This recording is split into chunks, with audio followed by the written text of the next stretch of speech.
Good afternoon, everyone. Jogane Media following Tigray War updates online, July 4, 2021.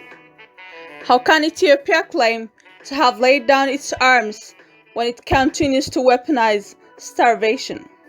In Ethiopia's Tigray region, where war has led to mass killing, displacement, rapes, ethnic cleansing, and now famine, access to humanitarian aid will mean the difference between life and death. Yet rather than getting resources to the starving, the country's government is intensifying what senior US officials are calling a blockade. Ethiopia declared a unilateral ceasefire in Tigray after its troops suffered battlefield defeats. But rather than easing the suffering, the declaration has led to a severe backslide and already tangled access. Bruised after Tigray forces retook the regional capital Monday, Ethiopia's government has slashed transport. No commercial flights can get in or out, and land routes are blocked. Now, soldiers arbitrate in roads too.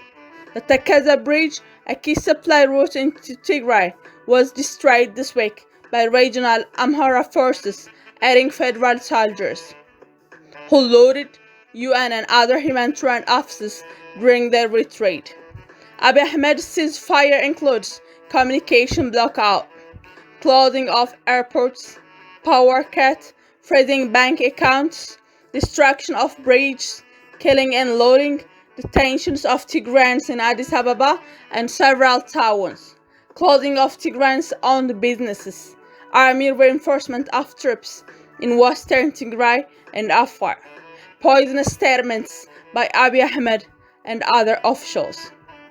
How food might get in now is a dear puzzle of federal design.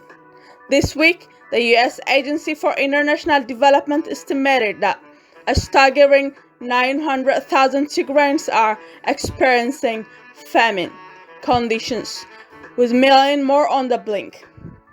Meanwhile, air groups plead for trucks of food and medical supplies to be allowed, and instead of being turned around at federal checkpoints, maddeningly close to their intended recipients. Those on the ground operate in the dark. Communications and power have been cut. Ethiopia's decision to freeze banking in the regions means Tigrayans of all classes are in danger.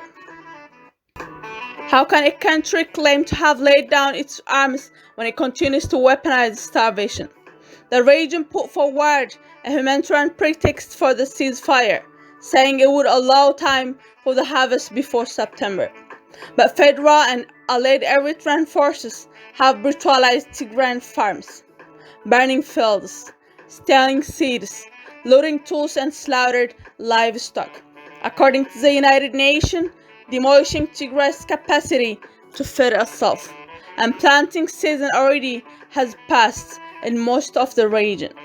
Meanwhile, Ethiopia's government has already recanted its pledge to hold off until September, saying its military counter will enter Tigray's capital within weeks. The situation threatens to repeat the infamous famine of 1984, during which 1 million Ethiopians, mostly Tigrayans, died as the conflict similarly kept aid from those it could have saved. Eventually, food made into Tigray, sustaining both malnourished civilians and fighters allied against Ethiopian regime at the time, which they eventually overthrew. In a chilling interview this week, Mr. Abiy said he would not make the same mistake. The suffering behind the barriers Ethiopia has erected need the United States and foreign powers to keep pressing with teeth for unfettered humanitarian access. If the Ethiopian government continues to refuse airdropping food and medicine and working with neighboring Sudan to abate starvation must be considered. Every day of delay will cost lives. Thank you for listening. Share, subscribe, and be kind to everyone.